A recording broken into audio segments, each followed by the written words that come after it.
This is a really fun episode with a dad and men's coach.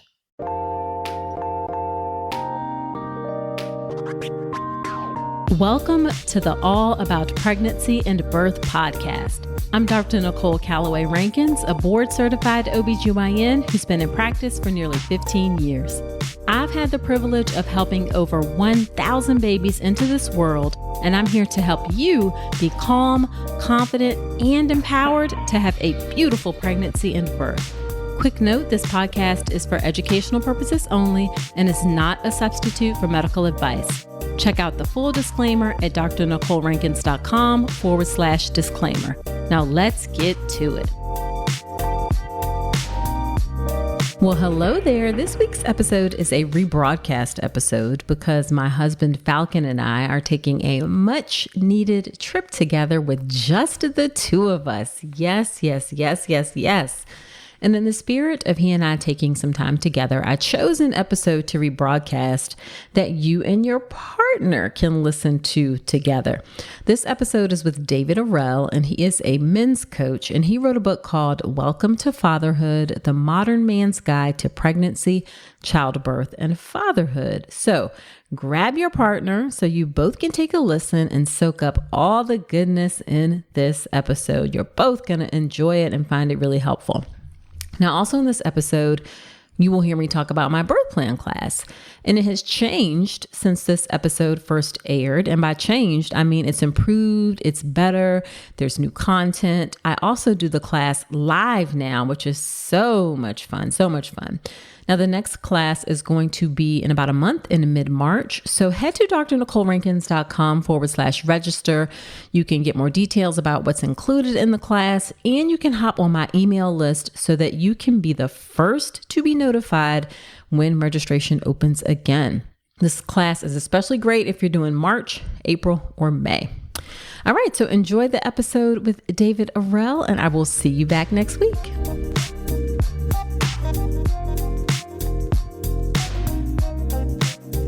So thank you so much, David, for agreeing to come onto the podcast. I'm really excited to have you here. I love that you are interested in helping men be better dads, and just your approach and everything just really resonated with me. Thanks, Nicole. It's a pleasure being here. I look forward to kicking some of these ideas around with you and talking about some of the fun things that dads can really step into these days. Yeah. So why don't you start off by telling us about yourself, your work, and your family? When I was doing some of my background research before I have guests on, I saw you started in the restaurant space, and now you're in coaching dads. So tell us a little bit about your journey and your family.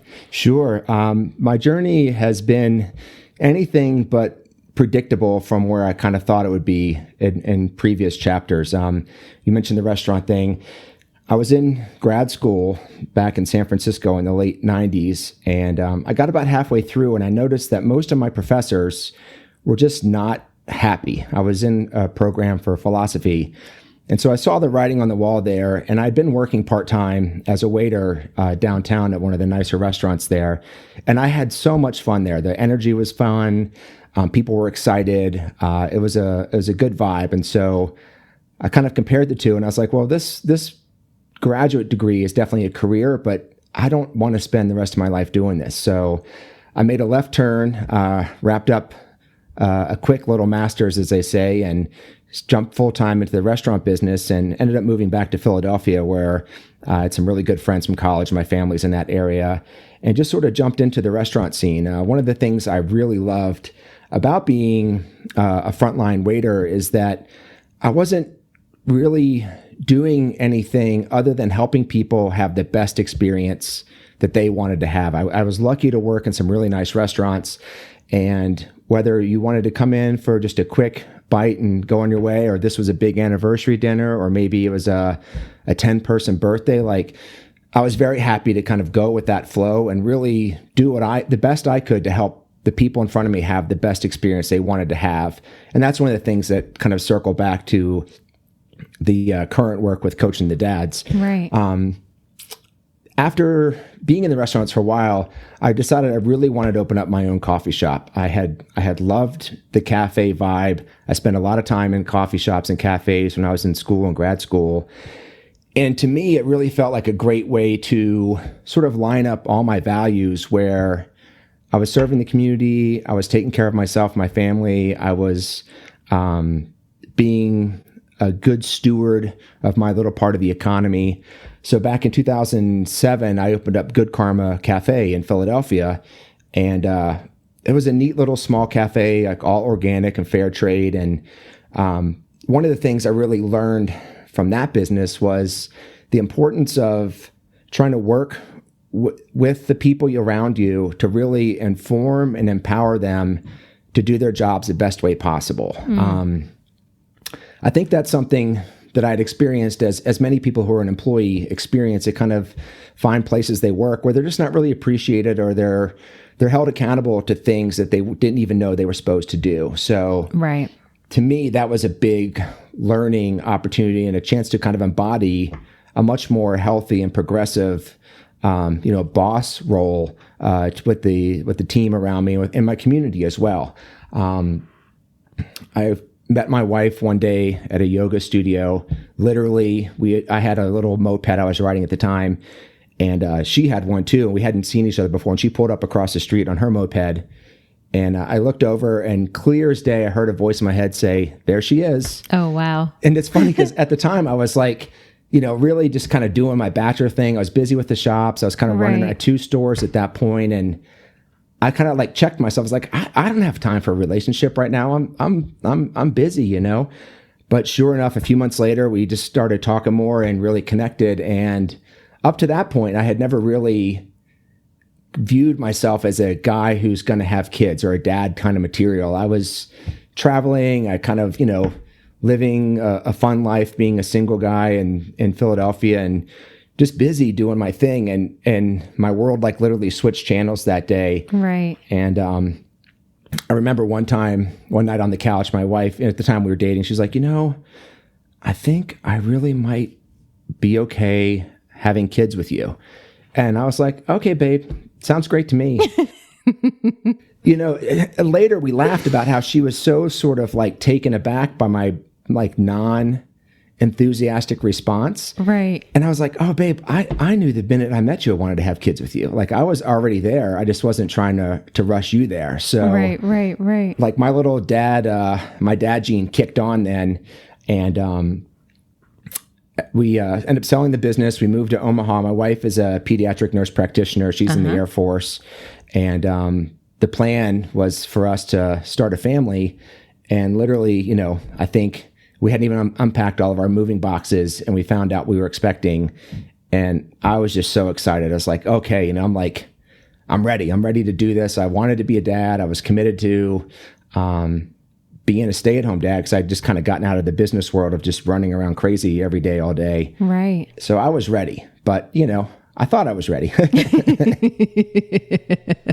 And you're certainly going to tell us about some of that as well. So at what point did you end up like deciding that you were going to be intentional about actually coaching dads? Well, I think so. With our first pregnancy, I thought I was doing all the quote unquote the right things. Like we went to we did a birth class together, the Bradley birth class method. The base was sponsoring another birth class type event called Circling for pregnant families. I read the books. I kind of thought I was doing so many things right.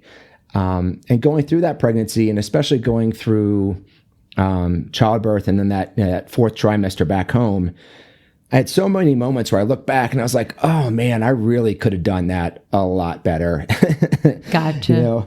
I thought I was there, but none of the books mentioned this. And in hindsight, it just became clear that I would have had a much easier, or not as easier, but like a richer experience had I understood something differently previously than I did. And only after kind of like going through it, and having different experiences, was I able to look back and be like, wow, if somebody had told me that then, this would have been so much better. Gotcha. Yeah. Don't we all have that hindsight sometimes? It's always 2020. And then, but something still like pushed you to make that leap into like writing and workshops, and we'll get into some of your work. So it's just always interesting to me, like what causes people to take that next step, like, or listen to that voice that's pulling you there. Well, I think one of the things that motivates me, and I think a lot of people that go into the birth space in some sort of professional capacity have a similar motivation, where they had either a fantastic experience with really powerful people helping them along the way, and or they had some really challenging experiences that they came out the other side of feeling like they'd been, I don't know if let down is the right word, but they hadn't really been helped along in what could have been a much easier process. Do you consider yourself a dad coach, so to speak? Yeah, I think that's an accurate label, but I would like to have I'd like to get a little bit more feedback on some of the work I've been putting out there before I could really honestly embrace that. Like, I think I'm a dad coach in development here. The job's never done, but my aspirations and intentions are in that direction for sure. Gotcha. So let's talk a little bit about like your experience as a father, because obviously that informs your work. So it sounds like you were excited about becoming a father. Is that fair to say for both of your children? Was it different for each of your children? No, I was probably more excited with the first, just because of the novelty and the sort of unknown. And I think, like I mentioned in the book, most dads to be are, if you ask them what they're excited about, they'll start talking about things like, oh, teaching my kid to ride a bike, or going fishing, or it's like the kid pops out and they're 4 years old magically. So, so many dads are that's part of the programming that us dads kind of like come built in with, I think. And so with the first pregnancy, I had some of those visions in my mind, and being a stay-home dad through that first trimester, or that fourth trimester back home, those first 3 months, really kind of quickly cleared my eyes of those illusions of playing catch and playing softball and riding bikes, and got right back into warming up bottles and shift sleeping and changing diapers and doing all the things. So once I made that first adjustment to like, oh, that other thing with bicycles is years away, and this is what's happening now. Once I made that shift, I was able to kind of like be re-enthused about like what it means to be a dad and be a partner to my wife and a caregiver to my brand new infant. I think the second pregnancy and the second childbirth experience was so much easier for all the reasons, but I think for me, I had that experience of going through it before. I also had the experience of seeing my wife go through it before, which was really powerful for me. And I can get into that a little bit later, but yeah. And then having our second baby, I mean, I felt calmer. I felt, I knew what I was doing more anyway. And I felt I'd been doing the work on the Welcome to Fatherhood stuff. So I'd been doing a lot of research and talking to people and doing my workshops. So I had more than just my experience to kind of draw from. So the second one, I felt so much more balanced and like positioned to be the best version of myself I could be, where I'd already kind of done the learning on the fly that comes with all first pregnancies and childbirths, that first go around. So I think I was definitely a much better partner the second go around. And I guess it's still to be determined if I'm being a better dad or not. And how far apart are your children? Just 22 months. So just under 2 years. Oh, wow. Okay. So you didn't have like a whole ton of time to kind of like, create a different experience or, change things the second time around. So it sounds like you went all in with like making it the best version for yourself that you could. Yeah, exactly. It was a rolling learning environment with going through, our Justin, our firstborn, breastfed all the way up through Jen getting pregnant with our second, and transitioning to solid foods and all of those things as she was already going into another pregnancy. It was just sort of like a rolling education for all three of us. Yep. So what is one of the things that you feel like is a mistake that informs your work before we start talking about your work?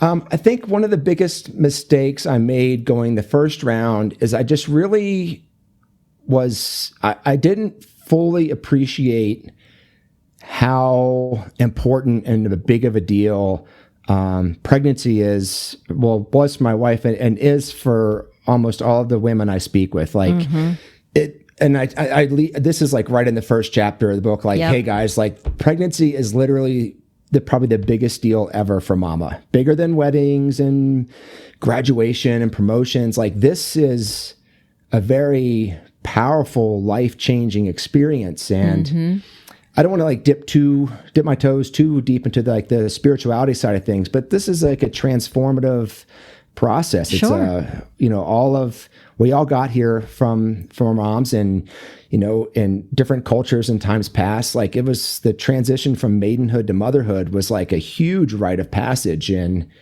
for us guys, our kind of our native response is it's sort of something happening, quote unquote, over there with mama.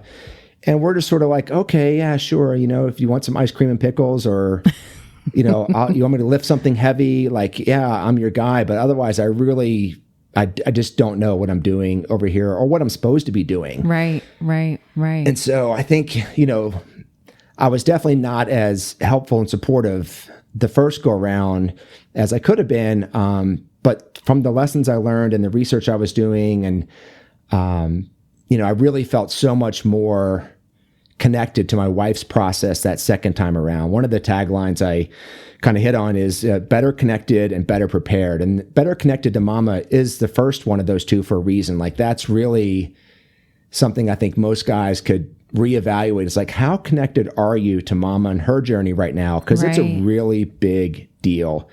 And you can't just be on the side sort of waiting to be tasked with something. You want to step in there right away into that emotional space and be that teammate and partner she needs, Yep. Absolutely. So you take what many would consider like a more progressive and active approach to fatherhood, which isn't always the case. So how did you come to this philosophy and approach? I think one of the things that was helpful for my circumstance is that I was a little bit older. I was in my 40s when we had our first pregnancy, and I'd already had an opportunity to sort of, be quote unquote successful in the business world. So I was really energetically committed 100% to the parenthood journey. And like, I was enthusiastic about getting a cool baby wearing contraption and getting my dad bag. And,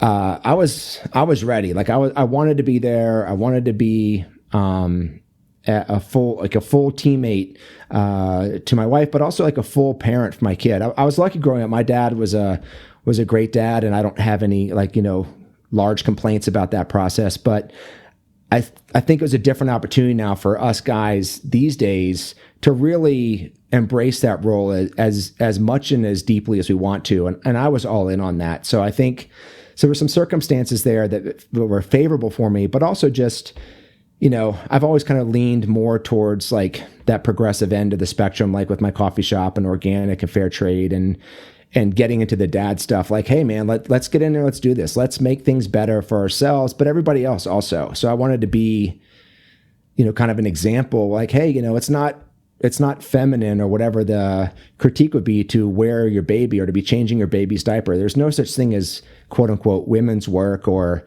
let the women do that, even though it may have been true for certain places and times in the past. Like it's all everybody's work. It's a team effort. Let's all jump in. Exactly. 100%. 100%. I'm grateful that I'm married to someone. My husband Falcon is the same way. So it's just great. So have you ever got any pushback though? Like, what are you doing, man? Like, this is lame. Or like, have you ever had anybody say anything like that to you? And if so, how'd you overcome it? Or what do you tell other dads who like say that they've experienced that? Well, I think one of the great sort of mellowing elements I've experienced through this process is to be a little less sort of like prickly about that kind of stuff. I remember it was we had Justin in summertime. It was in August, and then one day in September, I had him strapped to me, and we were going out for a walk in our neighborhood, and this dear, sweet, nice little old lady with her little dog is walking towards me. And she's looking at me, and I can just tell by the look she's confused as to why. She's wondering where Mama is, you know. Right. And I'm like, here we go, you know. Right. And she passes me, and I pass her, and I kind of like force a smile at her because I'm already feeling like a little defensive. And she turns around in this like really thick European accent. She's like, "Oh, you homestay, Dad?" And I'm trying to feign like a German accent. Sorry for that. But then I was like, yes. And she's like, "Oh, good job. Good job." She gave me like 2 big thumbs up. And it was so funny. I mean, I've had so many moments where I was like anticipating a circumstance to go one way and it went another. Right. And that was one of those. And it was so funny. I was like, this is good. This clearly a member of the older generation, maybe from a more traditional mindset, is fully supportive of me being a dad, walking around with my baby on my chest, and I got a little bottle sticking out of my back pocket in case he wakes up and is hungry. And so I haven't felt a lot of explicit resistance, but I have worked with guys who've told me like, "Hey man, like, you know, my dad is really telling me not to get too bogged down in this diaper stuff and telling me just to go focus on bringing home the bacon and let my wife cook it up. And I'm not really down with that anymore." And to those guys, I'm like, yeah, I get it. I've seen that story. Some of our more traditional, mindsets around what men are supposed to be doing and women are supposed to be doing. I don't think a lot of that really holds anymore. So to those guys, I would say, look, man, don't really worry about what your friends and family members, or even if it's elder members in your community that you generally respect and honor and trust a lot for their opinion and advice. If they're trying to like check you on this particular thing, you know, don't worry about that. Your focus is on Mama and your baby. Like, you know, parenthood starts with that positive pregnancy test is something I tell everybody. So really focus on that and take care of your team. That's you, your mama, mama and your partner, your wife, and focus on that baby that's coming out soon. And that's who you really that's whose respect and honor and opinion is really going to matter down the road. Not Uncle Fred over there wagging his finger about why you changing a diaper and let the women do it, you know? So Right. I love that. So what inspired you to write your book, Welcome to Fatherhood? And I will fully confess, I didn't read the entire thing. I read parts of it. And what I read was very great. And my assistant, Kelly, however, read the entire thing and she loved it. So, so what inspired you to write the book, Welcome to Fatherhood? Well, I was doing some workshops back in Omaha. I partnered up with a lovely friend of ours. We were doing couples workshops called Bump to Baby, and I was doing the Welcome to Fatherhood as sort of like a breakout session for just the dads. Uh-huh. And I think so much of the challenge that, you know, somebody like me and many of the mamas that out there face also is that the dads, like the biggest complaint I hear is that dad just doesn't quite seem to get it. He's like, he's not really plugged into what's going on. He seems like, I know he wants to be helpful and he always asks what he can do, but he just seems like really disconnected from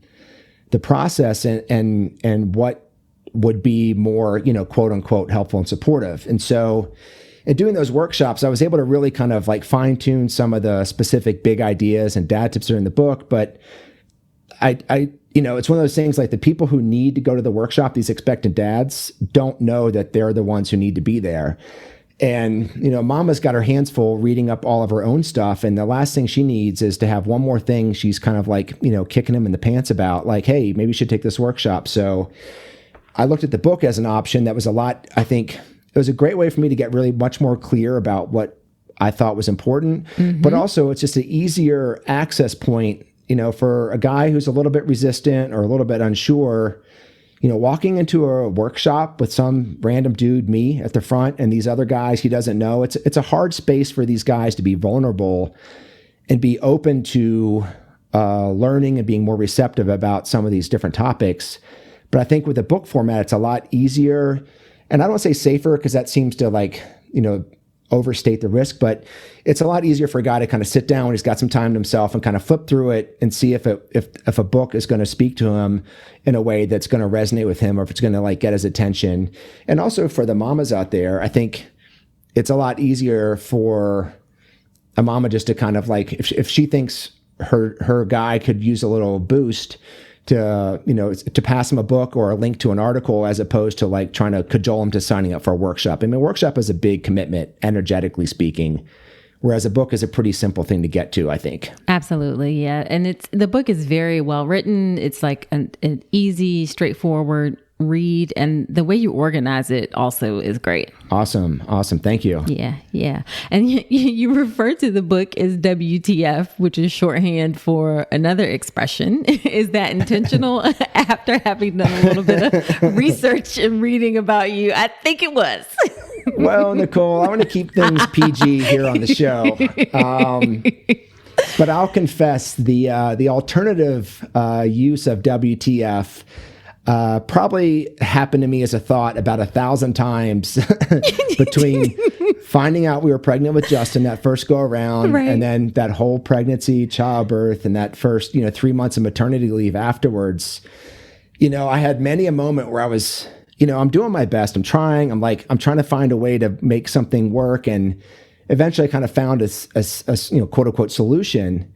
And then it became so obvious. I'm like, WTF, why didn't anybody tell me this? This could have saved me, hours of struggle and whatnot. And, one of my favorite definition, or my favorite examples of this is the code words dad tip. So something I talk about in there is that my wife and I figured out the system of using code words for green light, yellow light, and red light. And we went with refrigerator objects. We had an avocado for green, lemon for yellow, and tomato for red. Okay. And, because a certain situation came up. We were at we're at this ice cream shop, and my wife is 40 weeks and 2. She's 40 and 2 pregnant, quote unquote overdue. It's August. She's hot. She's mad. She wants to have the baby. She's stressed out. She's anxious. And so we're waiting for ice cream, and this older couple comes up behind us, and the lady, without even skipping a beat, is like, "Oh my, I hope you don't have that baby right here." Oh. And I start cracking up because I thought that was kind of funny. But I looked at Jen, and Jen, I could see she literally almost started to cry. And I was like, "Oh, new plan." Oh. Not laughing. Right. And so I was like, oh yeah, code words. I was like, "Hey, babe, why don't you grab a seat on that bench across the street while I wait and get the ice cream for us? I know we need tomatoes, but can you work up the rest of a good grocery list for us?" And she kind of glared at me because at first she thought I was trying to put her in timeout or, something. And then she realized I was giving her an easy out from having to stand there in this hot sunshine with these old people that were kind of innocently yet, pointedly sort of talking about her pregnancy. Right. And she was like, "Oh," and I could just see her relax. She's like, "That's a great idea, babe. Thank you." Oh, nice. And she went and sat across the street. Nobody talked to her. Nobody was, remarking on her belly or anything. And that code words thing, we used it a bunch of different times. And it's, I felt it made my life a lot easier because it took sort of that guesswork out of things change rapidly for mamas, especially later in the pregnancy with how they're feeling, what they want to do. And if I'm on the plan that we had 10 minutes ago, that may not be the right plan anymore. So we were able to use those code words back and forth to great effect. And that was something I was like, I wish somebody would have told me that, because we could have been doing this for months now and had so much easier time with some of these social situations or out to dinner or getting tired or any number of things could have been so much easier if she just gave me a code word rather than me trying to guess, or her wanting to go home, but not wanting to be a party pooper. And, some of those different challenging situations you can find yourself in, especially socially speaking, where having that code word really made a difference for us. Absolutely. Absolutely. So why don't we get into a couple more tips in the book? What would you say are your 3 favorite dad tips from the book? Ooh, I think one of my favorite ones really is happens right off the bat, and that's kind of more of the informed side of the equation on the big ideas, which is women become mothers when they find out they are pregnant, while dads don't become dads until after the baby's born. And that may be historically more true than false, but I think most guys are unaware of that sort of differentiation between their experiences. So I think guys who really understand that, like, look, that parenthood starts with that positive pregnancy test. Mama's already tasked with eating right, sleeping right, worrying about her vitamins and avoiding sushi and which cheese to eat. And she's got a lot of, she's taking care of that baby right now. And you need to be better connected to her in that process and not be like, oh, hey, babe, I'm going to go grab a beer. I know you're not drinking, but I'm going to sit over and have a beer and relax while you're stressing about what the baby's doing. Like, that's not a good look, So I think dads need to plug right into that sort of that reality right away would be something I would say. Definitely start with that. Another big one, especially in these COVID times where there's a lot of limitations on who can be present during childbirth, and you might have previously been able to have a doula and a birth photographer and your mom and her mom, but now it may just be just one person, which is going to be you, Dad. Yeah. So the big idea number 10 is about that mantra of be attentive, be calm, and be competent. That is the main mantra for you as the dad, the support partner, and maybe the only partner in the room with her during, it could be an extensive and, tricky, challenging, energetic childbirth experience. And it's just you and mama. So, yes. I kind of get into some of the specific things, like what does that look like, whether you're in the transition or earlier labor or whatnot, but still that energy you put out as dad of being attentive to mama, being calm regardless of what's going on, and being competent with whether it's helping her shift positions or massaging her back or getting her a sip of water or whatever it is, where you're there for her as her person to count on, is extremely important and a very powerful part of that birth story and that relationship going forward. So those two, I think, would be right off the bat, jump right in. And especially in these COVID times, if you're going to be the guy, the only person there, make sure you take that responsibility. I don't want to say seriously in the sense of somber, but that's a lot of responsibility on you. So definitely don't be the guy that thought he was going to kind of figure it out when he got there and was just left in the dust, you know? Absolutely. Absolutely. You got one more for us, you think? Sure. I think one of my favorite ones is dad tip number 7, where I'm pretty strong on this one, which is, dude, hire a doula. A lot of what I talk about is sort of suggestions or hey, man, you might want to think about this. Right. But this one, I'm crystal clear on. I'm please hire a doula. A doula is your wingman from heaven, is the way I phrase it in the book. I know you're a big fan of doulas also. I am. Mm-hmm. And I think it's important for guys to understand that this doula is a birth professional, not medically trained. She's more of a psychological comfort coach type person.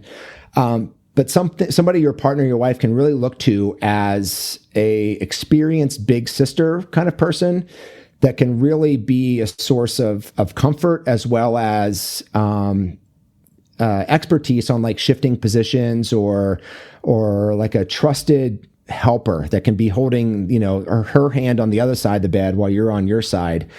And honestly, for guys, for me, the doula we had was a lifesaver for me. One of the big challenges I faced is we were committed to doing kind of a natural-ish childbirth as possible. My wife was committed to going, no meds and as kind of low intervention as possible. And we had a great OB. One of the doctors she worked with, Kevin Sisk, is just awesome. He's a a world famous baby catcher, as all his moms refer to him as. But he was like super, supportive to that process. But, I was really worried because I tease Jen sometimes, but if she stubs her toe, she goes down like she got shot, like a sack of potatoes, and she's screaming on the floor. And I'm like, oh my God. And honestly, I was terrified. So I had to pull the doula aside, like, we're 38 weeks, we're getting close. I'm like, okay, I got to confess. She can't like stub a toe without freaking out. And right. we're trying to go natural childbirth. Like, I really want to be supportive and like encouraging, but the part of my brain that connects to reality is like, dude, she is not going to be able to push a watermelon out the size of a lemon. It's just not going to work. Like, there's no basis for me to be confident other than just wanting to be connected. And my doula was like, David, I get it. Don't worry. Childbirth is a whole different realm of experience. And I have a ton of confidence in Jen, and all the confidence you want to put in her is well placed. She's going to be able to do it, and I'll be right there by your side. And I was like, oh, good, thank God, because I was not going to be really comfortable being there and seeing her going through some of those more challenging moments. Right. And like wondering if, do I need to be the one to be like, hey, is this too much pain? Like, it really just kind of, I felt so comforted knowing that I had that doula as my wingman through the process too, where I could kind of connect with her and check in with her when I was worried about what was going on.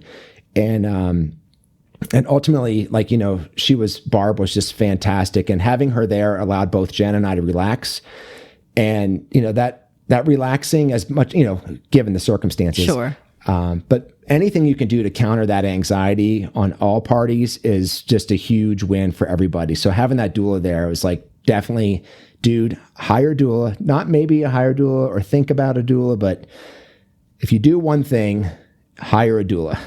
That is really interesting, your perspective, because, we know that doulas provide physical and emotional support for moms, but I never thought about the fact, and it kind of brings up, like, even though you're not physically going through the pregnancy, you still have concerns and you still have questions and things like that. So it's a great outlet for you to get some of your own like emotional needs taken care of as well. And that's what a good doula will do for you.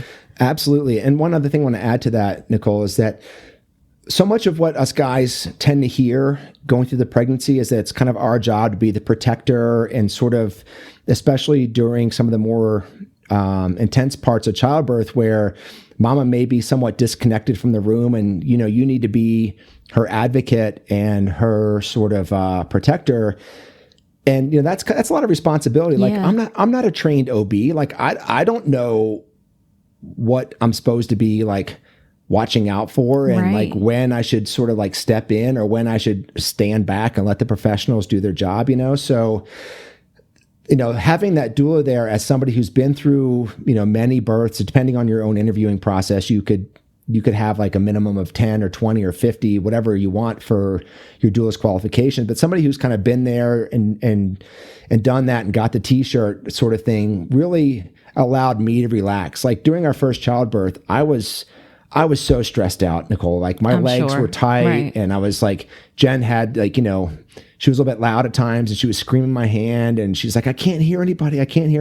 And they're trying to put an oxygen mask on her face and it was making her claustrophobic. And I'm like, I'm trying to like be attentive to her, but also like, when do I need to like tell this nurse to stand back or whatever? Right. And so I look back at Barb, and Barb just kind of looked at me and she shook her head. She nodded and smiled at me. She's like, you're fine. You got this.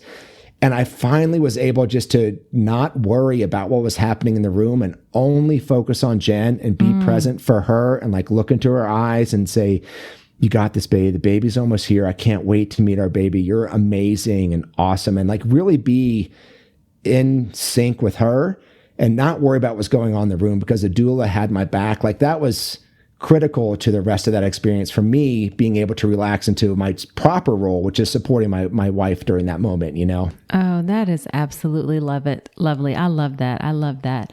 So I know that in addition to the book, you do workshops, you do one-to-one coaching, and at the end, you can tell everybody where they can find you. But I'm curious, in all of your work, what is one of the most memorable moments that you've had in working with expectant dads, or for yourself? Sure. Great question.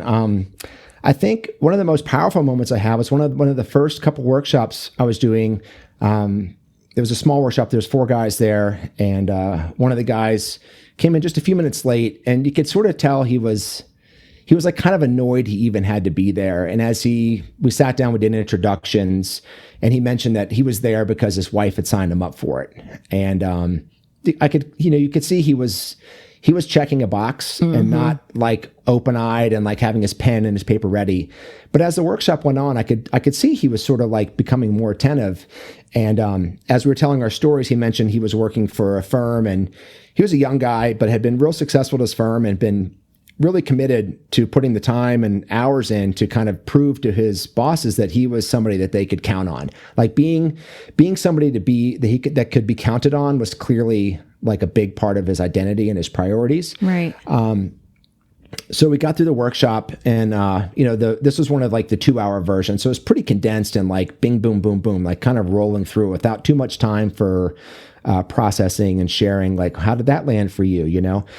So the workshop wraps up, and I'm packing up, my papers and my materials, my computer and screen and whatnot. And I go outside, and he's out front. And I was like, oh, hey, what's up, man?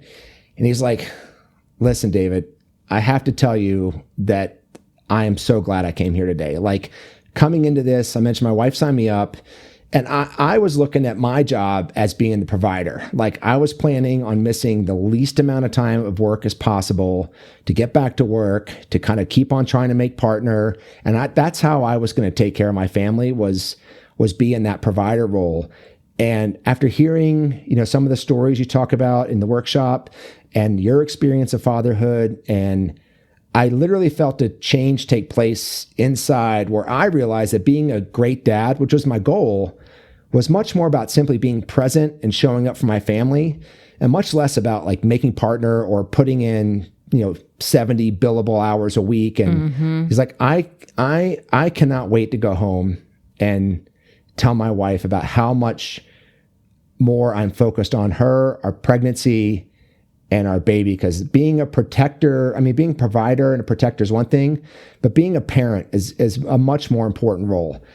And he was literally had some like tears come in his eyes, and I started tearing up too, because I was like, wow, like here I am doing my shtick and talking about some of the things that were powerful for me, with no real like hope that I was actually going to have that big of an impact, but just feeling connected to him, and so glad that he had that insight and that realization that day, rather than it being 5 or 10 or 15 years down the road. And he's a partner, but he's got an empty house to come home to because his family broke up because he was never there, and he missed birthdays and braces and all those fun things. So just to see that sort of sea change in him after a 2-hour workshop, I was like, wow, that's really validating for me and the work that I'm putting out there, that it can have that kind of impact on somebody. For sure. That is a really beautiful, beautiful story. And I can imagine you carrying that with you all the time. And also, it's not just about like, it's not so much that, and I guess I'm paraphrasing for those of us who like do this because we just love the work. Like, it's not you're doing it for you. It's the fact that you see this thing in this other person. It's not like your accolades, but you really made a difference in someone else's like long-term life and maybe their relationship with their family. And that just feels really good. Oh, totally. Yeah. So on the flip side, what's the frustrating thing or part about your work? I think, well, I don't want to sound too critical here of sort of like the big bad society in quotes, but I really feel that many of the current systems in place around pregnancy and childbirth and even new parenthood just aren't as good as they could be. That's true.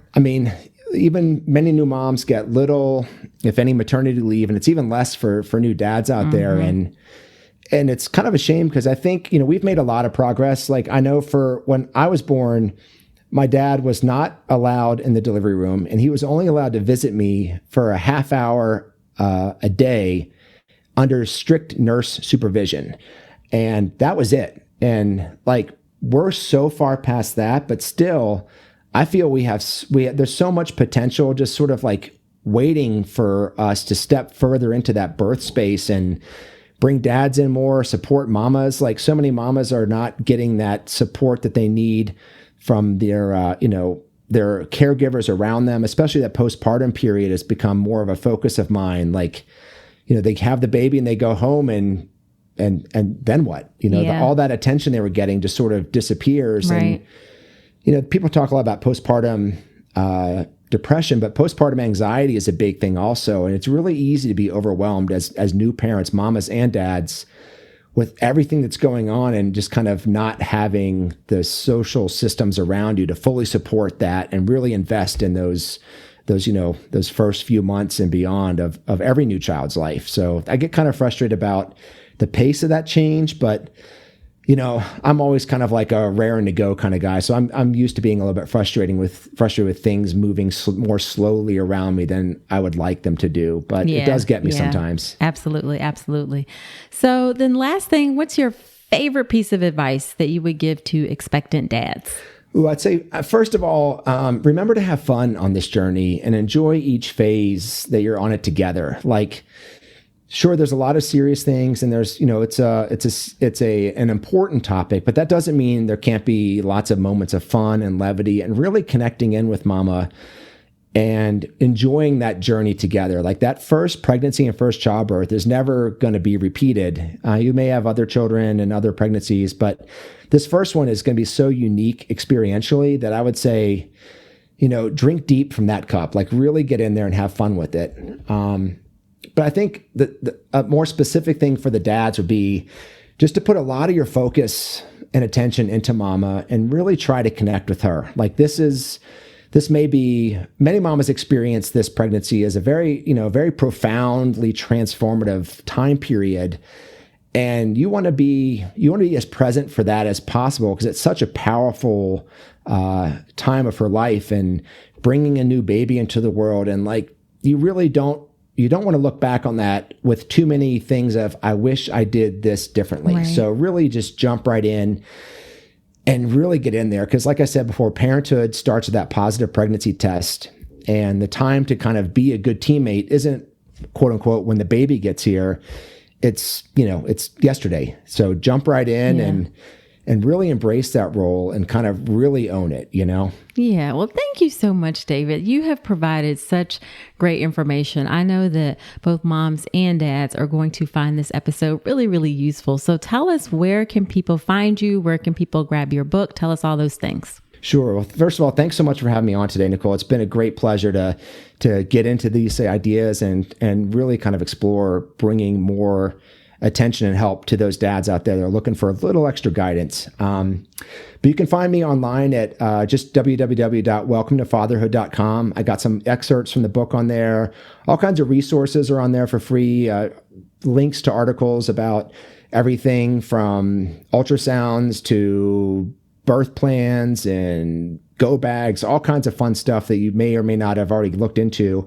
You can email me directly to david@welcometofatherhood.com. And the book's available on Amazon. You can get it in either paperback or Kindle. I'm still getting the final touches on the audiobook. I know a lot of guys really enjoy that format for throwing in the car on their way to and from work or whatnot. And finally, I'm not very active on Facebook, but I am on there. You can find me on there too. I'm always happy to connect any way you guys want to reach out. And mamas too. Like, I'm always happy to kind of chat to the moms a little bit and be like, hey, tell me what's going on with data, and I can maybe give you a couple tips to help get him more in sync with where you are. So anybody, feel free to reach out. Well, thank you. And are you still doing I know COVID has turned the world upside down, but are you still doing one-to-one virtual coaching or workshops or anything like that? Yeah, the COVID thing is really throwing a wrench in pretty much, I mean, everybody has their own versions of that, but I took some time off in the workshops to write the book. But I'm definitely back into that. I'm in some conversation, with a few different groups about putting together a virtual workshop that is, like a series of 6 1-hour, presentations where I kind of work my way through the book and, building out what that might look like and how to break it down. So I don't have anything currently on offer, but I'm always happy to do a one-on-one coaching via Zoom. I had a guy contact me a little while back who was, they were in their like 39th week of pregnancy, and he had a realization of how totally unprepared and just out of touch he was. And he was literally panicking. So we had a little 2-hour conversation and kind of caught up some of the basics and brought him up to speed and gave him some good tools he really felt much better about. So I'm always happy to help the dads out there. It's in the best interest of everybody to have dads a little bit more connected to mama's journey and prepared for what's coming up. Yeah, for sure. For sure. Well, again, thank you, David, so much for being here. I so appreciate your time. Thanks, Nicole. Thanks for all the good work you put out there too. I really appreciate another quality opinion out there. Thank you so much. Thanks.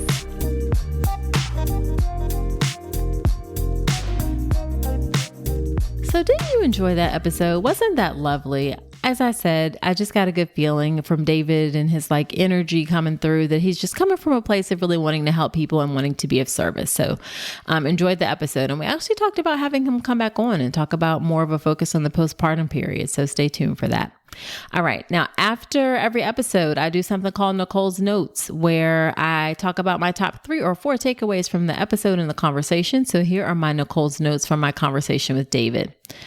Number 1 is that dads can and should be involved in pregnancy, birth, and caring for baby. I know this goes without saying, but it's going to be said again. Dads can and should be involved. We have come a long way in terms of where our society is, but we still have some ways to go in things like paternity leave and just not looking at dads as babysitters, but looking at dads as parents.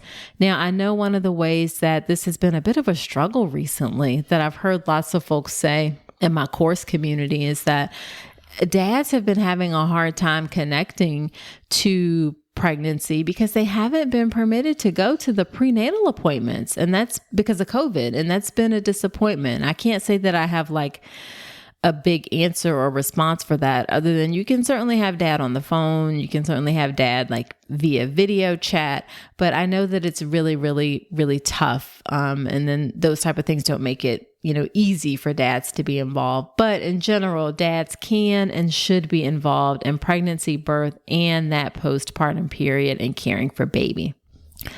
Number 2, I love the code words, the signals that you need some support during your pregnancy or just in general. So I thought that those code words were really helpful and an easy way and things that you could do to kind of communicate and have that language when you need support, need to be bailed out of a situation. That can work not just in social situations, but if you're in the middle of a phone call that you need to get out of, or if, you have some visitors, those limited visitors that you have with parents after birth, just kind of navigating those situations. So I really thought that code word analogy was pretty cute.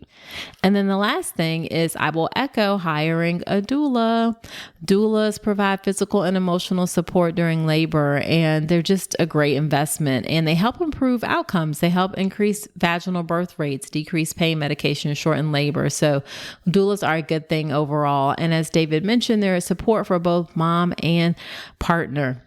So always a good investment. I tell people that you can put that on your BabyList registry or on your registry, and you can use BabyList. I'm not affiliated with BabyList at all, but BabyList allows you to put anything you want on a baby registry.